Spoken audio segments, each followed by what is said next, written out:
Thank you so much, everyone, for tuning in today. I am really excited to be presenting a perspectives conversation with Julian Jamaal Jones. In this conversation series, we explore perspectives from artists, scholars, curators, and leaders who engage with the living legacy of Black Mountain College. And today I'm joined by Julian, who is a multidisciplinary artist who memorializes Black culture through fresh perspectives and a commitment to creative freedom within traditional frameworks.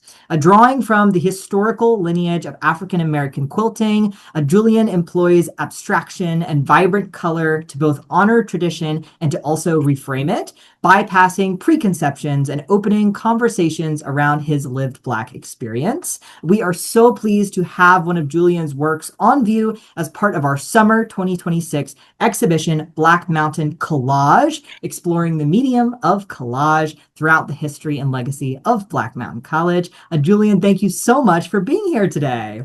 Thank you for having me. It's a true honor to have this opportunity to have the conversation. And it's so great to get to make a video with you again because Mhm. Julian was actually part of our very first cohort, I believe, of Mhm. Active Archive residents. Here at the museum, we do a residency program that's hosted at the historic site of Black Mountain College. And it was such a treat to meet you then and get to see some of your drawings and see your process. And then to have that culminate in showing this really wonderful and monumental work here at the museum this summer. So. Yeah, thank you. Well, I'm going to just dive right into our questions for today. First of all, I wanted to start off just asking if you could tell us and the audience a little bit about your practice as an artist and how collage is part of a practice or kind of what the word collage maybe means to you. Mhm. So I am a multidisciplinary artist working in photography, installation, fiber, textile. It's been a journey just thinking about everything, all the steps it has taken me to get to this point in my career. Just a short version. Coming out of high school, I went to culinary school. So I thought I was going to be a chef, pastry chef one day. And that kind of morphed into fashion photography. And then from there, it kind of morphed into textile. So my lineage has just kind of been all over multiple disciplines and mediums and uh, different perspectives when it comes to fine art. But my practice is really about my Black identity and where I come from and thinking about my childhood and just really celebrating that in a positive light. There was a time in my life that I was really embarrassed by my culture, my identity.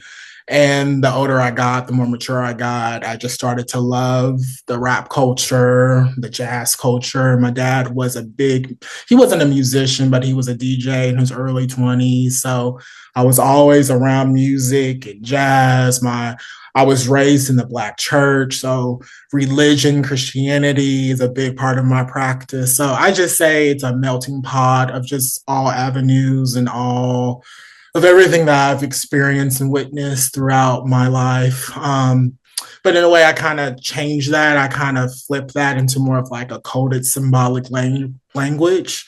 I was raised in a very private, protective family growing up.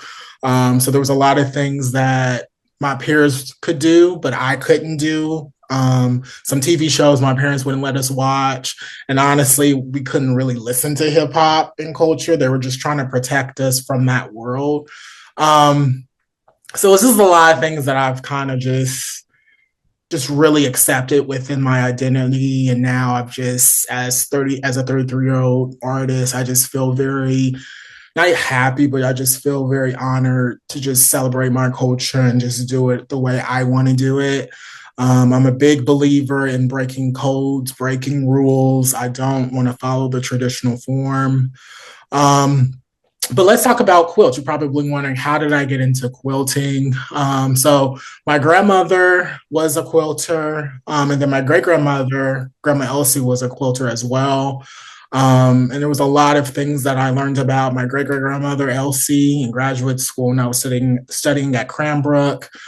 She was a cook. She was a baker. I hear stories all the time about So it would have been my so it would have been like my great aunts, her children would go over there and eat every Sunday after church. She made the best ice cream. So it was a lot of things that a lot of similarities between Elsie and myself that I thought were very interesting. Both of us, our birthdays were on Christmas Day, which I did not know that. My mom was like, Julian, I told you that. And I'm like, no, you didn't. But now I think because I'm just older, it just sticks to me more. So a lot of things that I figured out in graduate school, and I was like, oh, I wonder how I could contribute or connect to my family in some way. Like I said, I was a fashion photographer, so I was always around textiles, colors, different types of materials, sequins, dresses, suits. I was in that lifestyle, that world for a very, very long time. So just connecting that world to wanting to dive deeper into not even just quilting, but just textiles as a whole. A lot of it was just me just teaching myself how to sew, studying other textile artists, doing a lot of research on G's Ben when I was in graduate school and listening to their stories and their narratives um, and just connecting all of those key points together and just making it my own verbiage and just making it what I want my work to say. And I'm a big believer, like I said, in breaking codes and breaking traditions and just doing it the way I want to do it. I love color. I love texture. I love being unique. I love being original. So that's kind of like my tip to anybody is early emerging artists that are wanting to get into this industry, just to be yourself and really do what you want to do. So that's kind of how I explain it. So Amazing. yeah. Thank you so much. That was perfect. And I love how you explain this sort of developing your own like language or like a coded language, just as you were saying. I find I've always found it amazing listening to you speak about your practice and how it intersects with the history of Black Mountain College, which I live and breathe every day. This idea that abstraction and, symbols that maybe don't mean anything to anyone else upon first glance can actually have such deep meaning to us, and the way that you can develop that throughout a practice, and that can continue to sort of build upon itself.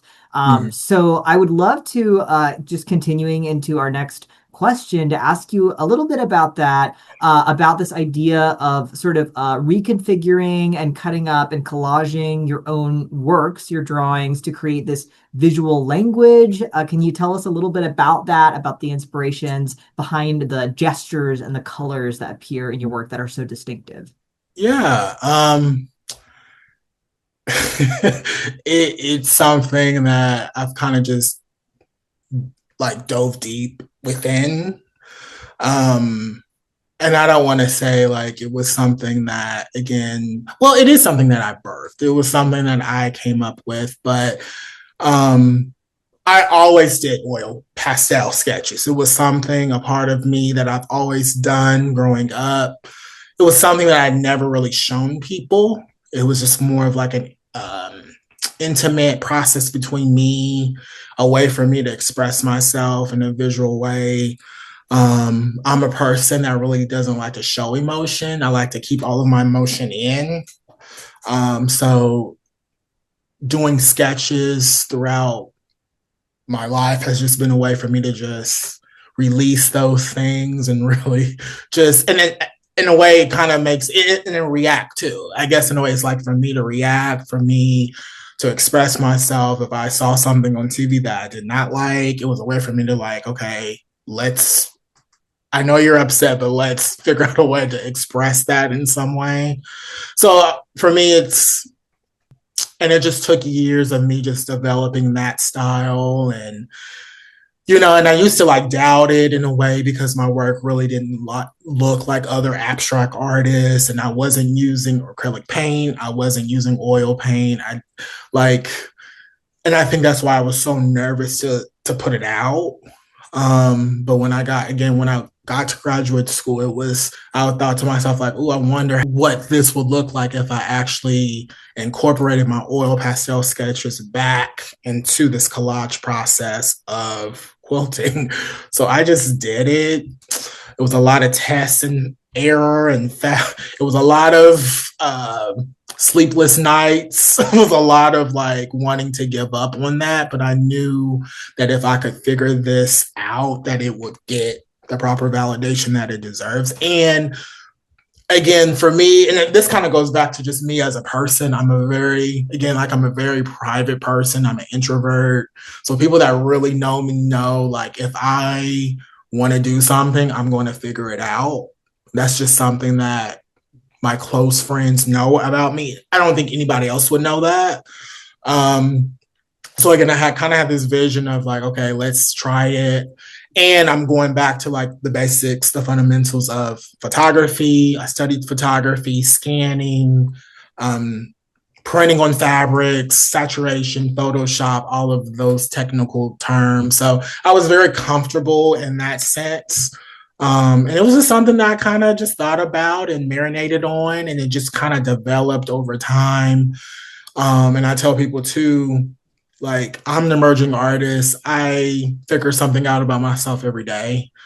So it's interesting for me now, 4 years out, to kind of look back at my early edition quilts and kind of look at how I was thinking, where I was mentally, where I was during those times. Because I was in school during the pandemic, so it was a whole different shift of emotions during that time. My dad actually passed away in 2020. So it was just a lot of like emotional things that were happening during that time. But like the piece that I have in the exhibition now is just more confident. It's more, I don't want to say jovial, because I think it has so many pieces to that piece. Um, but I just feel like it's more of a confident me. And I'm really proud of it. At first, I was like, I don't know, which I do that with all my pieces. I'm like, there's a lot of stuff happening here, but I think visually, I think it's a beautiful piece. I think it touches on all aspects of how I approach composition and color.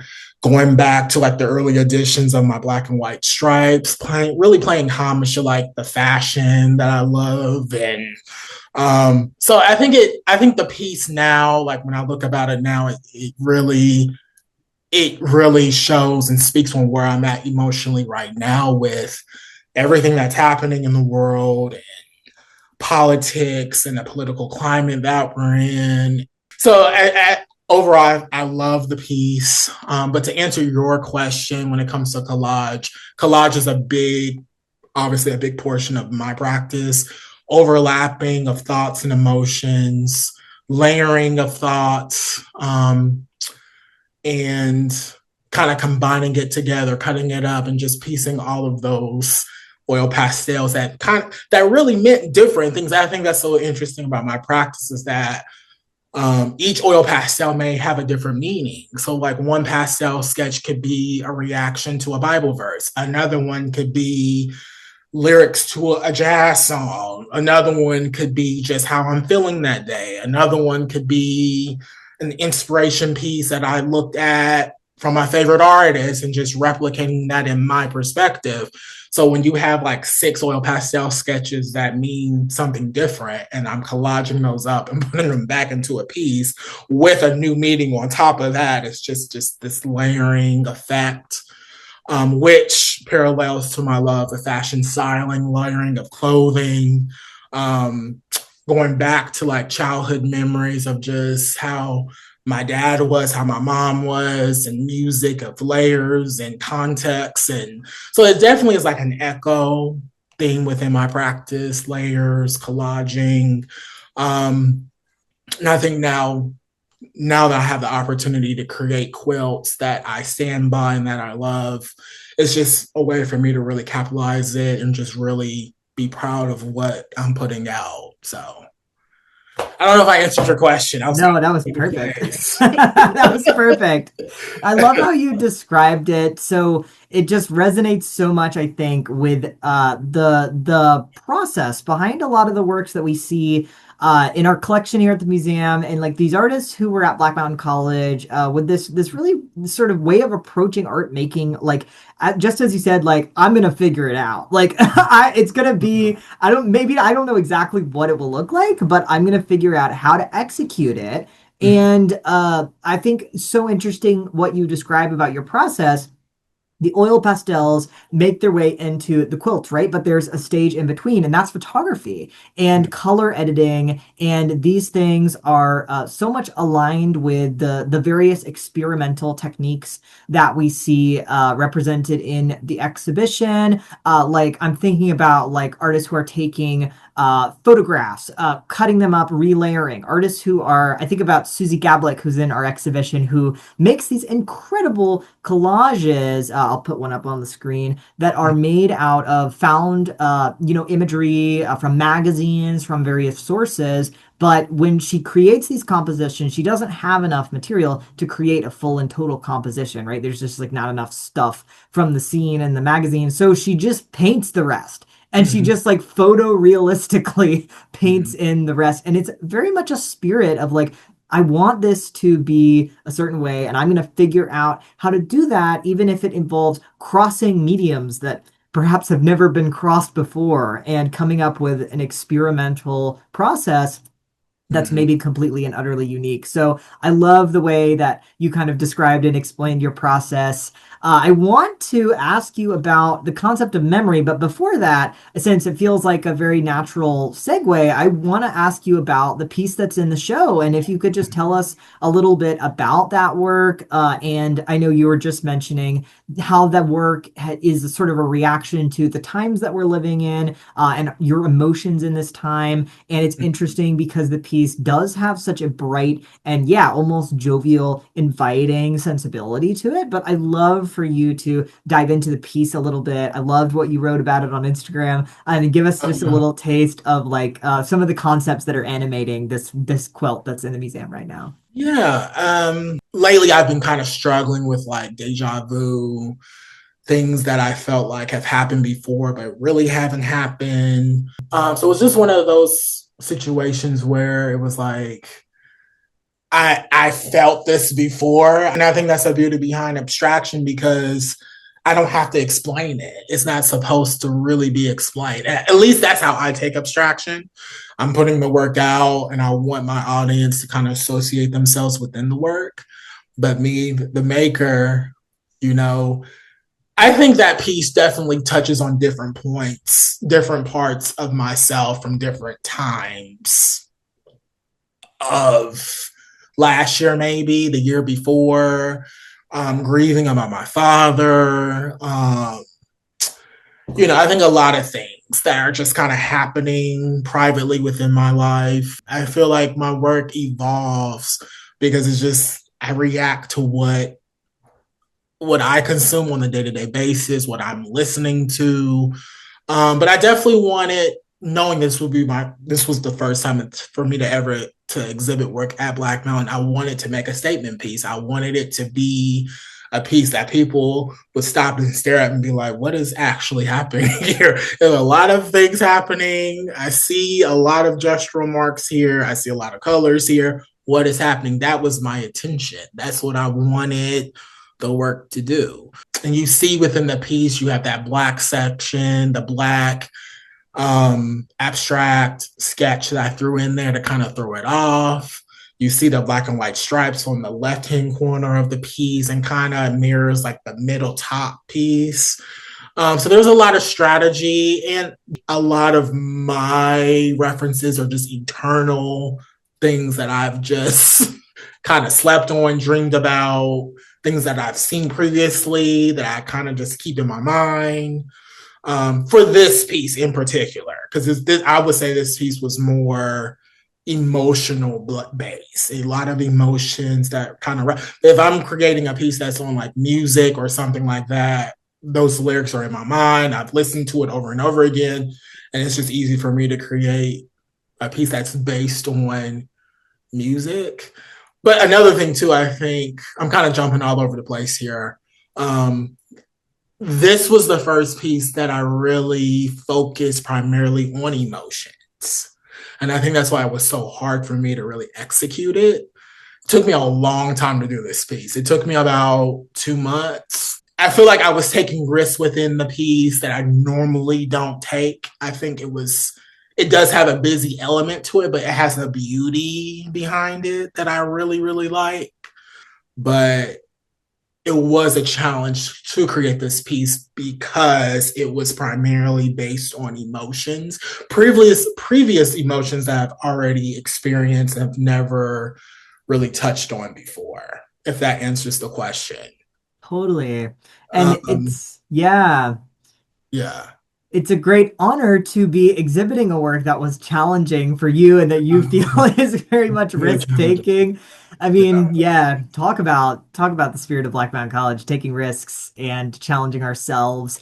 And this is my first time curating an exhibition, and it's very much like making art in some ways. You've done things, and you're like, I totally meant for that to happen. But it's really wonderful to, of course, there were visual and conceptual resonances that I had in mind when I laid out the show at first, but it feels like every day I find a new conceptual or visual resonance between your piece and the pieces that are orbiting it, like physically in the space. Mhm. So even just what you were just saying made me think about the piece. There's a work by George Fick. It's called The Blues, and it's just across from the quilt. They're like in conversation with each other in the space, and it's this very like intense, aggressive piece about George, basically how much he hated being in the military. Mhm. And it's representational. It has representational aspects to it, but it's this very like grungy and gritty collage, and it's the kind of thing that I think as a visitor or an artist like looking at a work like that, it's kind of like, okay, well, this is a work, he has a message behind this, but also it's cathartic for him. I mean, I can certainly just imagine him working on this composition like, oh, I'm so mad, I'm in the Navy. So I think that yeah, that idea of like catharsis and like allowing ourselves to explore emotions even when that's really challenging through work and through abstraction as well, and how abstraction can carry that meaning, even though it's a completely different process from those representational artists who have it so easy. I agree completely.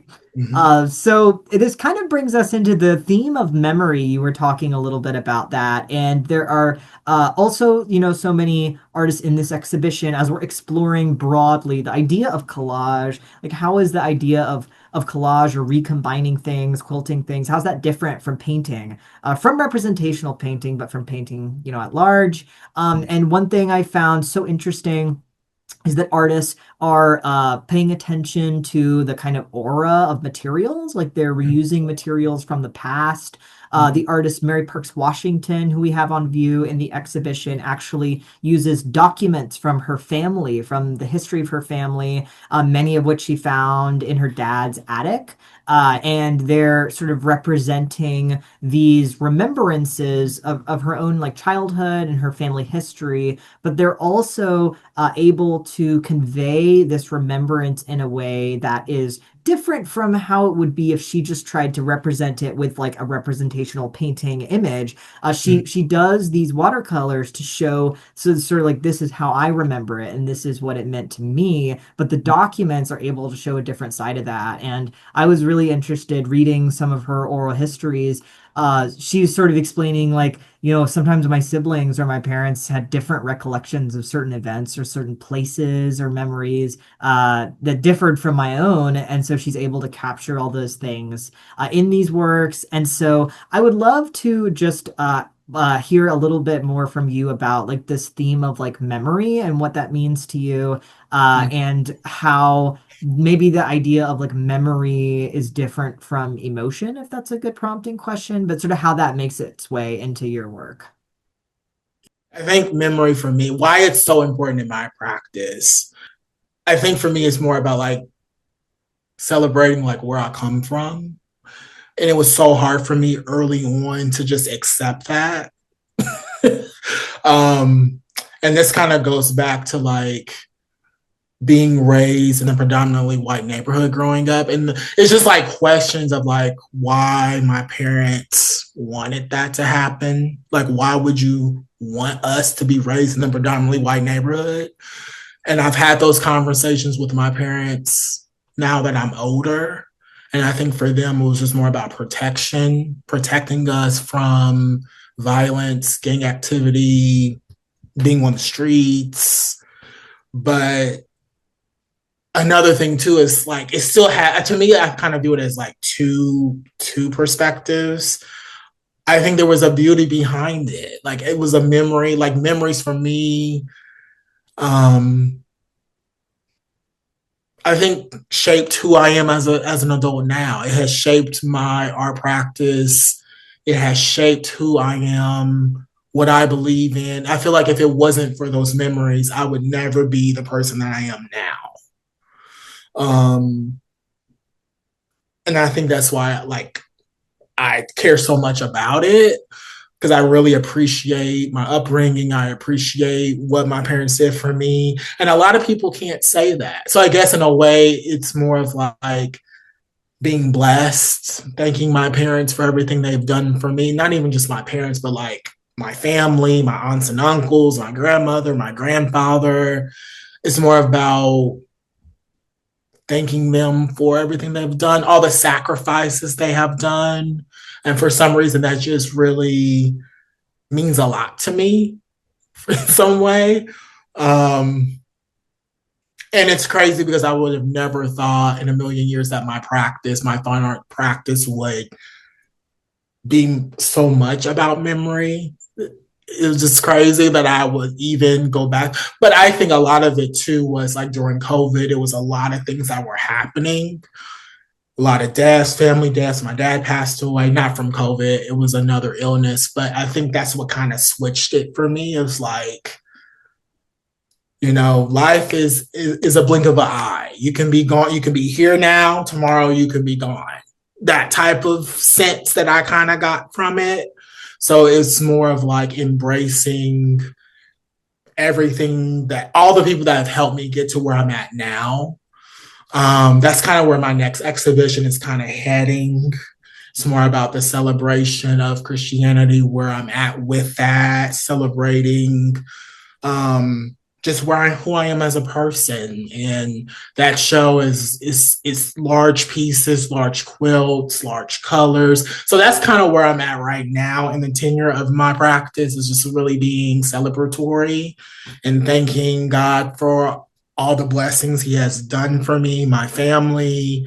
And I just think that's just where I'm at right now with my life, who I am as a person. Um, I think music also kind of is like an intersect of that too. How music has really made me the person that I am today. And there was a time in my life that I didn't really appreciate hip hop music. I didn't understand it. I didn't get it. But the more I figured out myself and the things that I like, and understanding the history of hip hop, it was just more of a thing that I just really appreciated and just really gravitated to. Not even just hip hop, jazz, R&B, gospel music. So I think a lot of things are just more of like where I am and just thinking in memory, like how I connected through those processes growing up, which kind of connects to like, I kind of dealt with a lot of like, well, I'm just gonna say it. Like growing up, I had social problems growing up. It was hard for me to connect with my peers growing up. So those outlets of like music really helped shape me growing up. So I think that's where I find so much connection and memory, thinking about how I used to come home for school, watch 106 in Park, knowing that I wasn't supposed to watch it, but I watched it anyway. But like those type of intimate memories that I remember, like looking at Crime Mob when they first came out. I remember when Nicki Minaj came out on BET. Like those intimate memories for me are just very like I don't want to say successful, but they just mean so much to me culturally. I think it's more of the what I'm trying to say is like the appreciation of my culture. I think through history, we as the Black community, we haven't gotten the proper credit. I think the world views the Black community in more of like a negative perspective. Um, and it's like me as an artist, as a Black artist, an artist that embraces that and loves that side of it. I want to embrace that, but also bring my memories that I remember, things that I struggled with as a child, and how music kind of saved me. It kind of got me through the heavy times in life, how gospel music got me through those challenging times, those intimate conversations with my parents, my grandmother, my grandfather, my brothers. I just think it's more about how those experiences helped me get to where I'm at now. And as an artist, I just am grateful for those experiences. And I just want to express that. And I'm not saying all my pieces are about memory. All my pieces are not about memory. But I think it's just really shaped. And it's just something that I'm just appreciative. And it's something that I just really embrace and love. Um, because I come from a caring family. I come from a family that embraces Black culture. Um, and I just know what I struck. I know what I went through to get to this point now. So again, it's more of like it's kind of like a personal story. It's a very private story, but there's things that I really don't want to say, and I'm not going to say them. But um, as an artist, I think that's the important thing for me in my practice in particular, that I get to pick and choose what I want to say or what I want to touch. And I think memory is one of those things. It's like an underlying thing that really just hits home for me when it comes to like different perspectives within the Black community. So I kind of went all over the place. That was a tricky question, but I think I answered it. It was great. Your answer was great. And I think it's so, the way that you talk about, not needing or wanting to say some things. As artists, when we make work, it has meaning to us. There's meaning we're imbuing in it, but we also have to accept that people may not ever glean that meaning or understand it. And I think there's such a beauty in things can be private and they can stay private, but also there are ideas that connect us. They connect us like within a culture, shared experiences between people, but they can also bridge people who are very different from each other or come from very different backgrounds. And that is like very much, I mean, just the beauty of art and abstraction specifically, how it can be so successful in that realm. I think it is so magical to hear about all of these influences and memories of yours, and even things that have to do with how your art developed, things like fashion and textiles, and how that is just intuitively like kind of reflected in the exhibition, how people can look at your amazing quilt and the movement in it, and then they can just like look to the left and see some costumes that we have on view, or they can look at the color palette in the quilt, the bright saturated colors, and then they can just round the corner and connect that conceptually to Josef Albers and his teaching about color theory. So yeah, this idea that like we make art and it's so deeply influenced by who we are. But I also think that a lot of people, people ask me all the time at the museum, they're like, what did the artists like mean about this? And it's like, we don't always know, and history isn't always going to preserve that. And that's that perhaps is not the most important thing that's imbued in an artwork. It's not like what does the artist want me to think or do. It's more like, what do you bring to the table? And as an artist, certainly in my own like life and practice, I feel it's like how to unlock that, how to unlock work that is going to have such a resonance with other people that they can bring themselves to the table, but also you're not dampening yourself in the process. And Right. I, Mhm. for one, feel that your work is so successful at marrying those elements together. And it's been Just such a pleasure to have your work here in the gallery and have so many people just get to experience it. That's great. I'm so happy to hear that. I'm so happy. I'm so happy too. I'm And so happy. it's such a bright work and it has such movement to it in working on this exhibition. Really, if you think about it, a lot of collage, especially if it's made from magazines or found Mhm, imagery, a lot of mhm, collages can be so small mhm, and they can also be they can have this like adherence to or like impossibility of getting away from the color palettes of like mass media if we're talking about collages that are assembled from imagery that we find on the street. And your work brings that contemporary element. It has this beautiful bright saturation that we barely even could achieve before modern printing. It has this rhythm to it that is so much captured by your gestures, which is in a drawing medium, but then bringing that into the world of collage. So all of these elements, I think it's just so wonderful to be able to encapsulate that in this big centerpiece for this exhibition mhm, and show how collage can be done on a great scale. It can be done, it can be huge. It's not just little like postcards, and mhm. collage can like mean so many different things too. It can encapsulate so Right. much. I do have a question for you. Uh, Yeah, you can do flip the script. Ask me a question. uh, I see that the piece is well, the background of the piece is yellow. How did you know that the work was going to marry that? Because I never sent images of the piece. I didn't know what the piece was going to look like. So I think it's a great element. I think it looks great. But how did you just sense it? Like, how did you know? That is such a great question, and I wish I knew the answer. I guess I just sensed it. Yeah, for the audience, I didn't even know what the quilt looked like until we unboxed it at the Yeah, museum, and we had already painted the wall yellow, and I was yeah. like, I really hope this is gonna look good. But the yellow wall, I have to give credit where credit is due. I'm all about credit.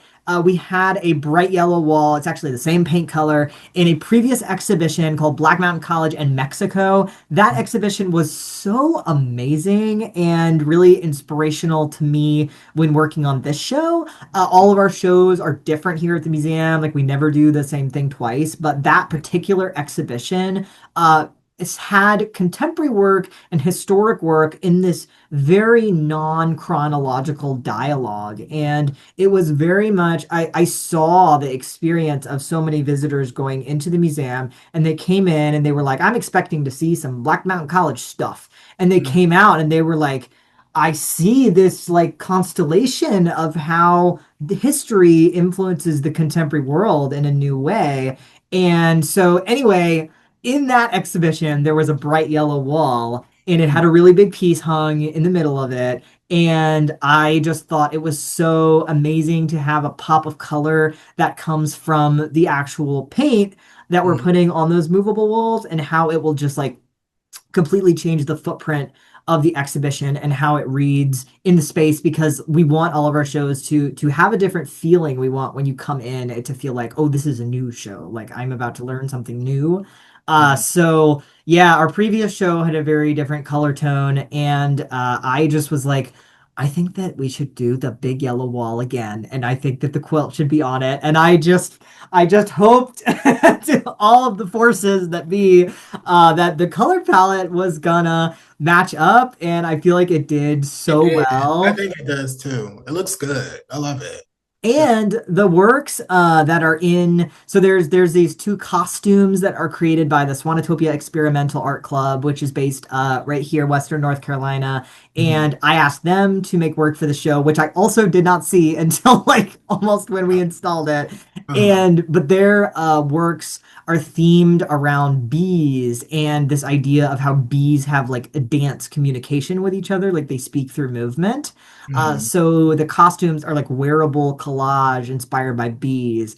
And it just ended up so perfect that those sort of peek out from behind the wall and they have this sort of bright, almost like a neon yellow that Mhm. is different from the wall, but then some of the tones in your quilt are actually tying that back together. Oh And wow. I was like, I don't even know if the costumes would have looked right without the quilt Right. to exist with them Yeah. in the viewpoint. So Oh, yeah, that's great. I was just curious about it. I was like, when I saw the photos, I was like, oh, this is great. But I wondered how that court, like, how did you know that that was going to be a good selection? That was a risk on your part, but it was a risk it on looks my good. part. That's It what looks Black Mountain good. College is all about. It's all about Right. taking risks. Yes. Oh yeah. Oh yeah. Yeah. Amazing. Well, thank you so much, Julian. This was fabulous. Do you have any other kind of like topics or ideas that you wanted to express? I'm sure that our audience is going to be super excited to hear about your practice after getting to live with the quilt here in Asheville for a couple months. Yeah, you can follow me on Instagram, follow my journey. I have solo exhibitions for next year and in 2028 that I'm working really hard on. So you can follow me, Julian Jones Studios, Julian Jones Studios on Instagram, and you can just follow my story there. Yeah. And also I have work available at Blue Spiral One. I know I'm on rotating with them, so you can see my works in a different perspective at Blue Spiral One. But yeah, that's everything. So Amazing. Well, thank yeah, you so much. And thank you everyone for watching. You can learn more about this series, this perspective series on our website. We're going to have more linked in the video description. You can also find Julian's website and Instagram on there. Yeah, stay tuned for more in this series where, again, this is perspectives and we're talking with contemporary artists and curators and thinkers about how their practice connects to Black Mountain College history. And we are so thrilled to have had you as our guest, Julian. And I hope everyone has a fabulous rest of your day. thank you. Thank you.